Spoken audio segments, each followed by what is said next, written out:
want to share with you two stories now of real people. About 20 years ago, we were visiting a friend in Fort Wayne, Indiana.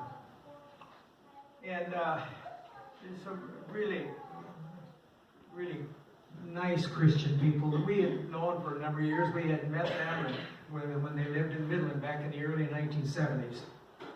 But this would have been back probably in the early to mid 1990s when we were visiting them there in Fort Wayne. And he brought a poem to me. And the poem was entitled Invictus.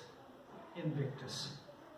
And the last two lines of that poem were, I am the captain of my soul, I am the master of my soul. And he handed it to me, and he says, what do you think of this poem? I said, I don't believe it. And he looks surprised. And you know, until I had a chance to talk to him recently, because we visited them in Arizona a couple of weeks ago. And he'd been waiting to talk to me for the last 15 years about what had been happening in his life, and all had to do with that conversation that I had had with him in Fort Wayne about the poem Invictus. He says, what do you mean you don't believe this? You don't agree with me? I said, no, Christ is the captain of my soul. Christ is the master of my soul. He has spent the last 20 years investigating this whole thing because facts. What happens up here is what's important to him. But he needed to know in his heart what I meant when I told him that Christ was the master of my soul. We sat down for one whole morning in Tucson. We were there a couple of weeks ago, and he'd been wanting to share this with me for a long time. And he got out another poem. And the last two lines of that poem were,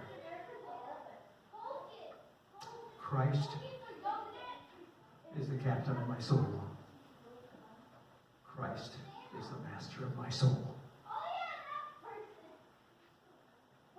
He had finally come to grips with that Christ was the most important thing in his life.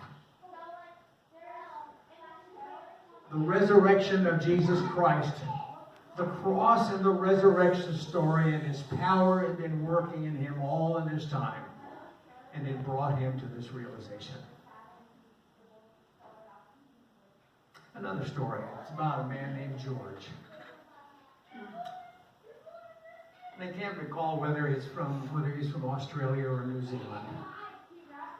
But when he was 7 years old, his father died. And he got mad. And who did he get mad at? He got mad at God. I hate you.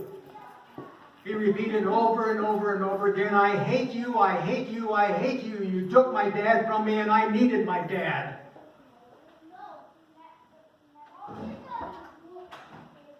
All ensuing 10 years until he was 17 years old, he harbored that hate and became a part of a gang of 9 young men, and he was the leader of that gang, and they did all kinds of things to express their hatred for everything.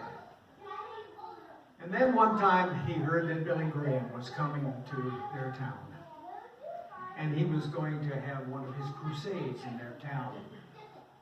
And so between the 9 of them, they decided that they were going to make some guns and they were going to kill Billy Graham because he told about this God of love that they hated. So the day arrived and they situated themselves around in that area where Billy Graham was to speak with their guns, and he told the other 8, wait until I give you the signal and then we fire all at the same time. As he lay there wherever he was, a voice spoke to him and said, George,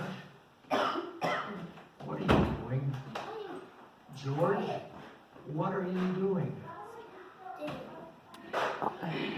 And he almost denies it. I'm going to kill Billy Graham. Why are you going to kill Billy Graham? Because I hate him? Because he tells about a God that I hate? Because he let my dad die?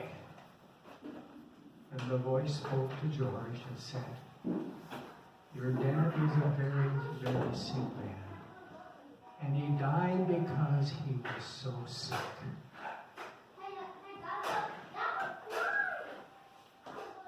A heavy load was removed from George's heart, from his mind.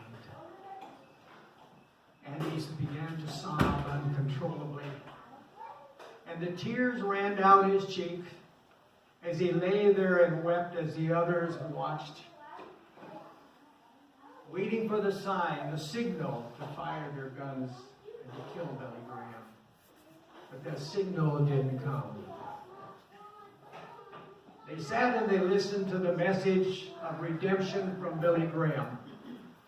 The redemption by grace that was presented by Billy Graham that night, and all 9 of those young men came forward and committed their lives to Christ because of the power of the resurrection, the power of the cross that worked in them at that time. This George, he eventually became a captain in the Salvation Army. And today, he's a man whose life is totally committed and totally dedicated to the ministry of the cross of Christ, bringing the ministry and the power of the resurrection.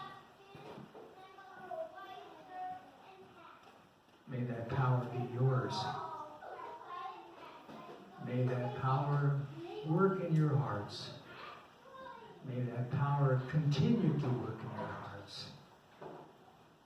As daily you bring your life and put it at the foot of the cross. That's my prayer. In Jesus' name, amen.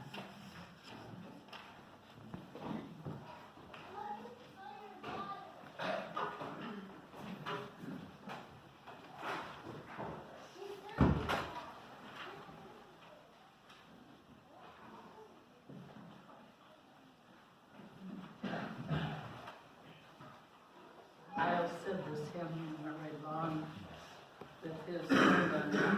He lives is your song sheet that we're going to sing at this time to conclude this part of our service. He lives. We're going to stand. We're going to sing it because we all know that Jesus lives. Jesus loves. One of the shortest verses in the Bible. God is love. And He loves us. He forgives us. Thank you, God, that you do.